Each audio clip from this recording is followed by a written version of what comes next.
Hello again, and welcome to Profiles here on the UCF channel. I'm Ed Hyland, and today our journey takes us in a search for better understanding of our friends and our enemies around the world. We welcome Dr. Houman Sadri. Dr. Sadri is coordinator of the Model United Nations program at the University of Central Florida. His research interests include Middle East politics, terrorism, globalization, American foreign policy, and international relations and organizations. Dr. Sadri is the founder and faculty advisor of the UCF Model United Nations program since 1995, and his students have won many awards in regional and national model UN competition throughout the USA. Welcome so much, Dr. Sadri. Thanks for coming by. Thank you very much. You have traveled to Russia, around the world, the Middle East, many other places as part of your work.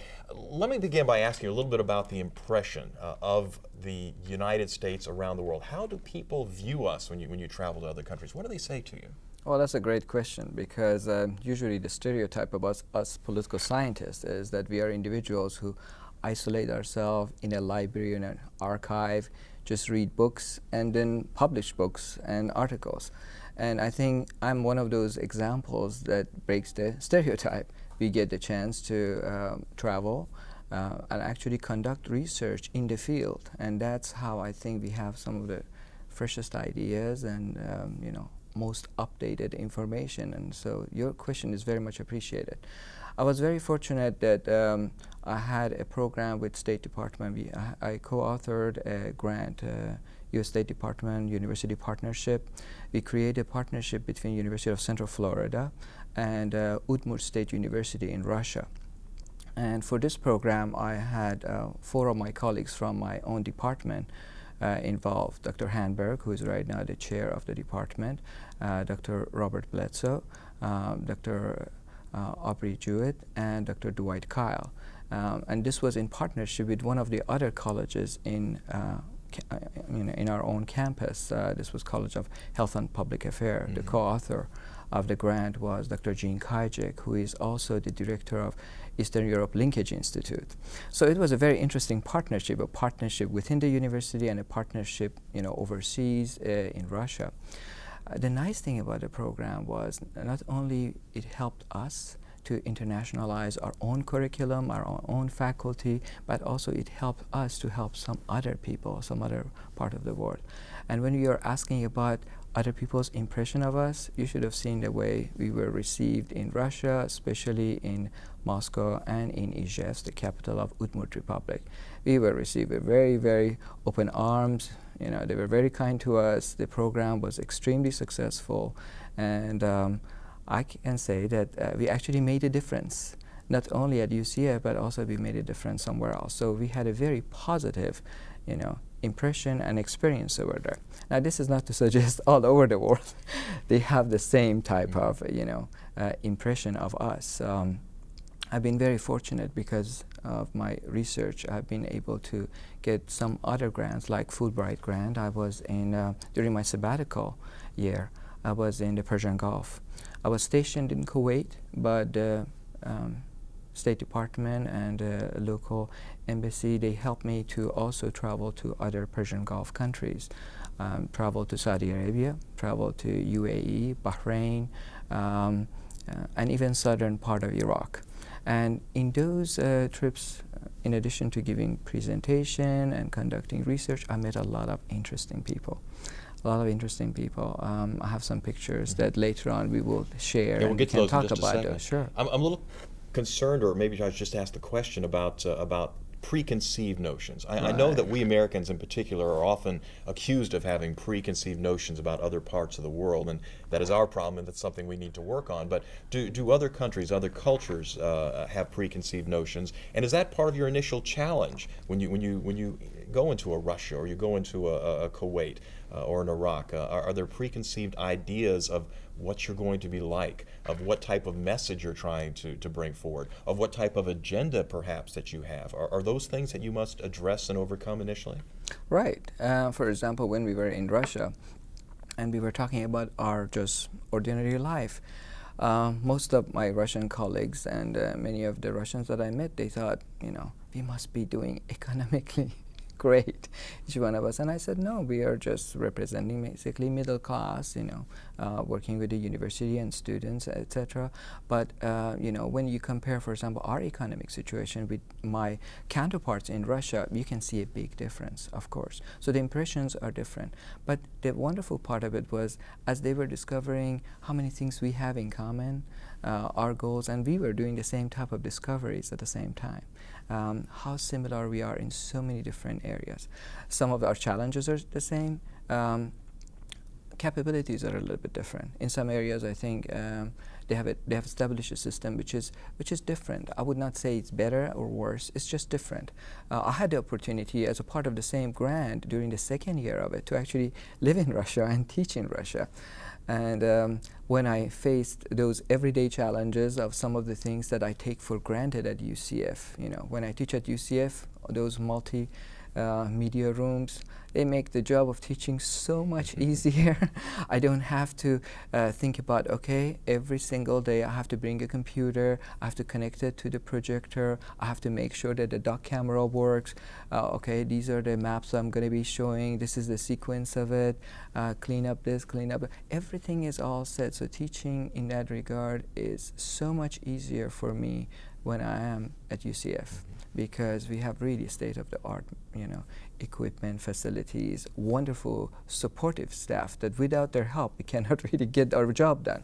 I did an ITV course, and they are so professional in helping you to make the course actually possible.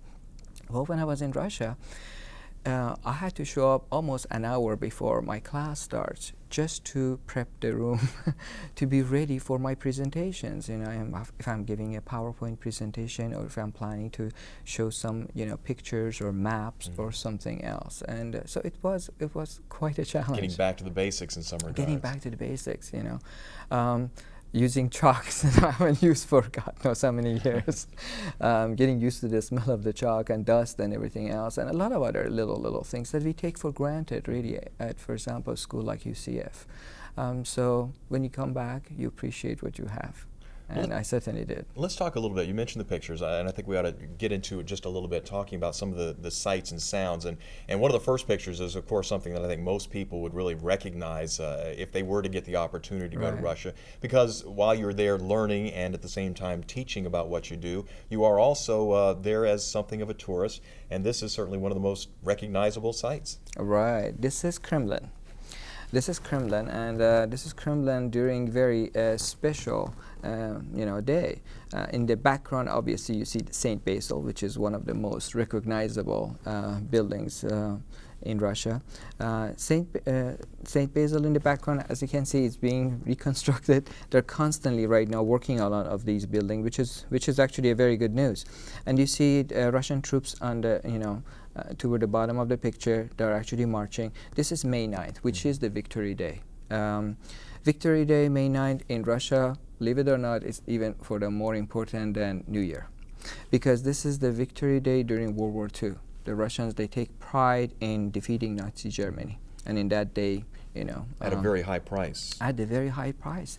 They paid for it by 20 million Russian troops and civilians. So that's a very high. In fact, they refer to it as the Great Patriotic War over there. And almost in every city, you will see one park dedicated to this cause. And you see, for example, statues of the unknown soldiers, names of some of the people from the area that have, lost their life in that war. Now, how does something like this involve itself with your work? I mean, here is a culture that has a long history, certainly I guess you'd call World War II of the more recent history. So many families were touched by the loss of family members in World War II.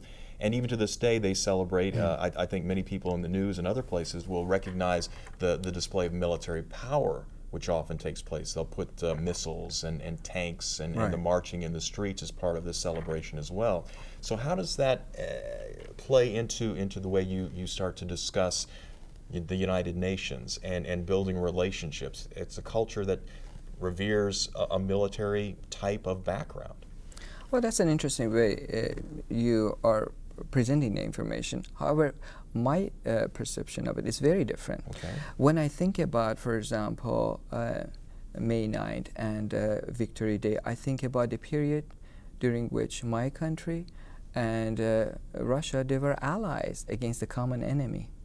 Well, if you think about now terrorism as a threat to both of us, we already know that in September 11, we were a victim of international terrorism. Well, the Russians are also victim of international terrorism in Moscow, in Chechnya, in a number of other places. So again, we have common enemies. As a political scientist, I focus on conflicts around the world because for us, conflict is enemy number one. And our task is to study this conflict, to understand how did it come about and how we can resolve it and how can we avoid it. So when I look at it from that perspective, I have a very different view. I think about instead of focusing on the differences between us and the Russian cultures, and sure there are differences. Don't we have differences with some of our closest allies like Canadians and Mexicans and others? But also focus on the common factors. I focus on challenges and how we can help one another in those challenges. That's how we can create what they call working relationship, and that's how I think we can create peace. And that's the point, finding the common ground. Absolutely. All right. Let's talk about another picture, and, Sure. and we're proud of this one because it shows and displays very prominently the UCF banner as part of the Absolutely. backdrop. And this is part of, give us an idea. This is you lecturing, obviously, but what exactly are you up to here? This was actually the opening ceremony of a conference that we had at the end of our grant. This grant program, which was a U.S. Department of State University Partnership grant, was between University of Central Florida and Udmurt State University in Ijevsk, Russia. And the whole idea was to establish an academic program that provides a certificate in international political economy. In plain English, we were basically teaching young Russian students in a region that they used to produce tremendous amount of weapons of mass destruction. In Ijevsk. We were teaching them new skills. We were teaching them about entrepreneurship. We were teaching them about democracy because Russian Federation is going through this transition period of moving from a system which was very, very authoritarian to a system that is opening up more and more. We cannot still compare their democracy to ours because each democracy has its own unique characteristics. However, the system is so much more open. People, they can take initiative, and you would see groups of individuals that they really look forward to getting something positive done, and they do not have to worry about somebody is watching me. You see actually a lot more creative ideas going on in Russia. And this is good for us. Now you're planting seeds, obviously, with another generation coming Sure. up, talking to the students and such. But are the current administrations, ours as well as the current Russian, are they listening? Are they watching? Is this helping them in some way to resolve any potential conflicts and perhaps find that common ground? Right.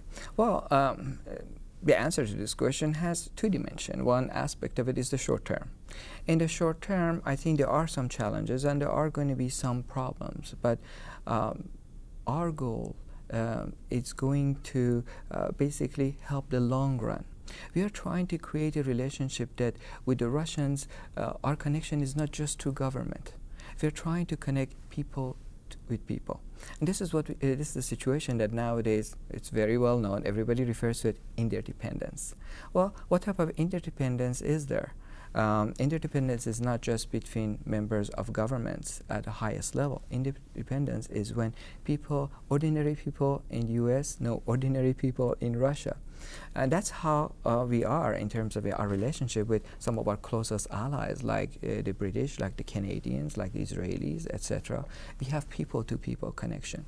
And I think this is really important, not in terms of Russia, but in terms of our relationship with many other countries, that we should always make friends, we should have that people-to-people type of connection.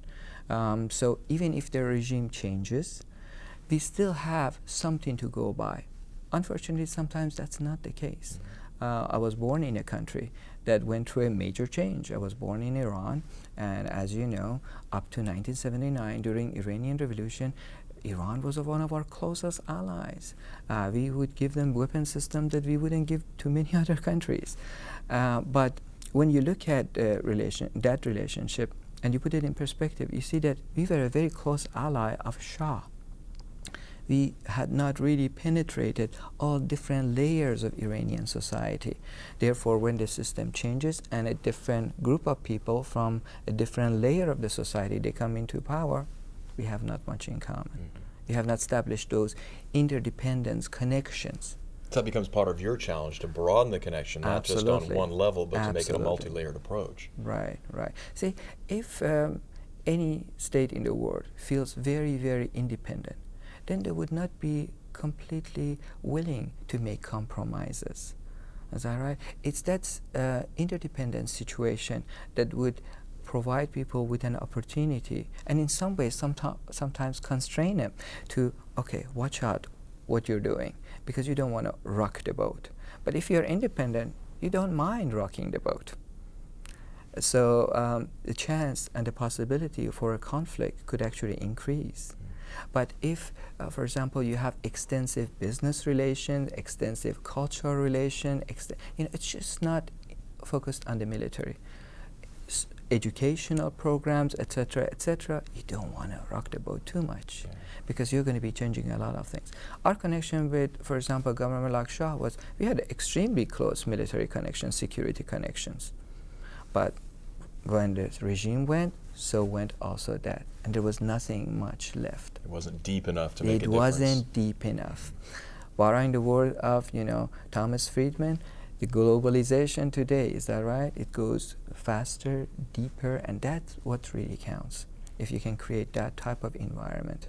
Well, it takes a team effort to create that kind of environment. Let's get an idea from the next picture of your team that was involved, especially in Russia, and what each of them was bringing to the table as part of this multi-layered approach. Now, this particular one is of, give us an idea, who's involved here?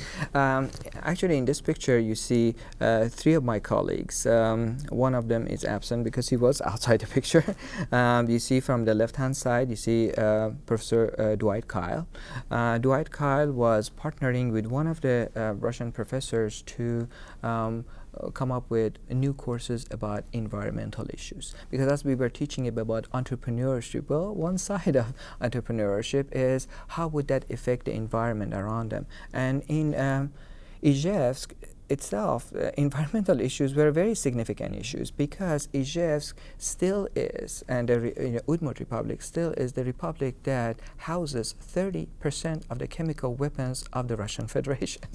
So the environmental issues were very much of a concern, and Dwight was helping that Russian colleague to put a course together in that regard. And then next to Dwight, again going from left to right, you see my co-author of the grant, Dr. Jean Kajek. Jean is the director of Eastern Europe Linkage Institute at University of Central Florida. By profession, she has she's a PhD in nursing, and she was taking care of the administrative aspect of the grant. So the rest of us could be more free dealing with the academic aspect. Next to her, you see the Ms. Maria Bosnovostova. She is the representative of the Udmurt State University, head of the international office. Next to Maria, you see my department chairman, Professor Roger Hanberg. As you can see, he's talking in this picture. Roger was extremely helpful in terms of partnering with one of the other Russian colleagues to put a course about science, government, and technology. So that was a really important course as well. We want them, in this area of Russia, they were actually producer of a lot of interesting technology, from space to other technologies, and the whole notion of dual uses of technology, not only the military application but also the business dimension of it. So that was what Roger was helping us to do. And then right there, obviously next to Roger, you see me, and next to me then you see one of our Russian translators. So you have someone from the environmental side, someone who worked administratively, but also has nursing background, and certainly can address any medical issues that may come up. Sure. And so you really are touching on many different areas of everyday life but yet this is on an academic university level. Absolutely. And one of the other dimensions of it was something that not everybody talks about, that interdisciplinary approach. I was talking with a colleague of mine during a conference recently, and he said in the 20th century we were all taking pride of specialization. If you would go to a doctor, he would say, oh, all I can focus on is just your knee or this or that. Nowadays, what we are very much interested in is people who have training in different areas, and some of the newest ideas are going to come from individuals who are cross-trained in different disciplines. And I think this is a very interesting idea. Not only we learn, but also we teach. And we are hoping that our student would be even much smarter than us and would come up with much better ideas. From, if the picture of the students is there and we could look at it, you would see the, happy face of so many of the students listening to lectures by some of my colleagues or myself, learning something new about somewhere that they have always heard of, but they've never got the opportunity to go. Well, part of our understanding certainly would have to involve not just having, as you say, that specialization of being able to comprehend what someone else is talking about when they start discussing the environment or discussing medical issues. If you get your own little narrow space there, then Right. You're not going to be able to branch out and reach out to people and perhaps help them understand what your point of view is, and certainly you'd have a difficult time understanding theirs as well. Absolutely. I think at the University of Central Florida, in some ways, we are very much ahead of some of the other universities. We have all these different types of gathering. We have a couple of regular gatherings by people interested in research coming from different departments, getting together for luncheons, and we exchange ideas. And I've gone to some of those events. It's so interesting for me as a political scientist to talk with somebody who's an engineer, or somebody who's a chemist, somebody who's focusing on, for example, laser and optics. And almost in every department, every college, I have right now a colleague that I can talk with, exchange ideas. Sometimes we borrow ideas from each other's discipline. And we come up with some new ideas. So it's really an enriching, process. Let's talk a little bit about jumping continents, if you will, and talk a little bit more about what is going on. Certainly in the news these days, we talk about so much of what's happening in Iraq and in the Middle East in particular. And you got an opportunity to go over to Kuwait and visit with folks over there as well. Maybe we'll just go on to the next picture and you can kind of launch into that. Sure. And I believe was it an award that you were given? Yes, medal? I was very fortunate.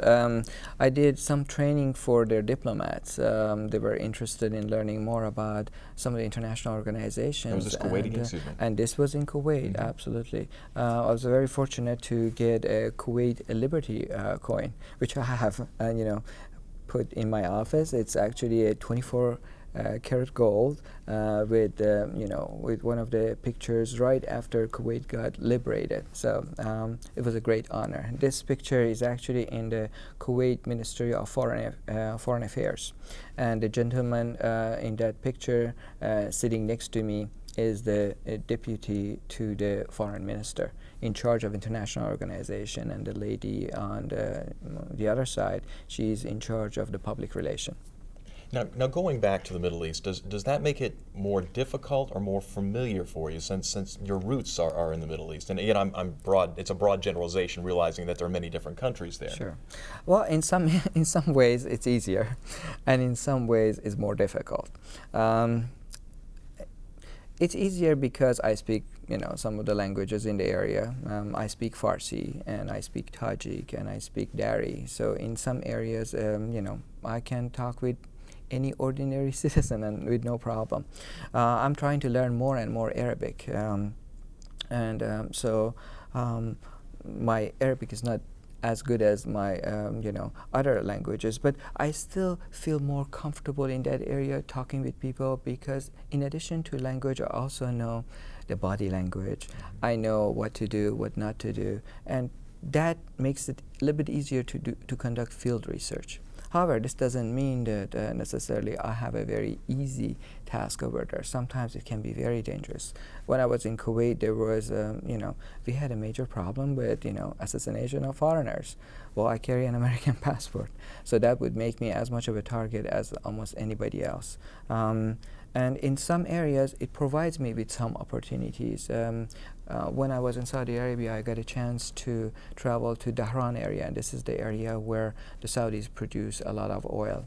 And through connections and some other connections, I met some, lower echelons of, people, Wahhabis, and some what in the region they call actually Salafis, and some, people who were considered strong supporters of Al-Qaeda. So sometimes we get these unique opportunities, and we try to create a dialogue, and we try to understand them. In fact, I went to a meeting with some of them. These type of meetings are called Diwania, which basically means like meetings of men sitting and discussing politics. It's a very traditional institution over there. And then during this particular meeting, I basically listened to what they had to say, and they were full of complaints and a reservation about us, etc., etc. And when it was my time to talk, I noticed they left. Well, in the Middle East culture, that's actually very rude. I mean, I know that in our culture it's rude, but in the Middle East culture, that's very rude. And before the last person walks out, I asked them, I said, I listened to you.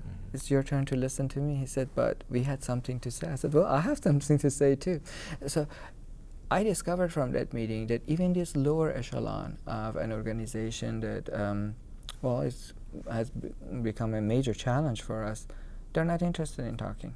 There's a big difference between a group like Al-Qaeda and groups before that we, call terrorist groups like IRA or, for example, PLO. Because the bottom line of groups like IRA or PLO was eventually they want to get invited to a negotiation table. These guys are not interested. On that note, I'm afraid we're out of time, but it certainly opens the door to a further conversation, and we want to thank you for coming by and joining us. Thank you very much for inviting me. And that brings us to another program, Profiles. Our thanks to Dr. Houman Sadri for his insights. And until next time, I'm Ed Hyland for the UCF channel.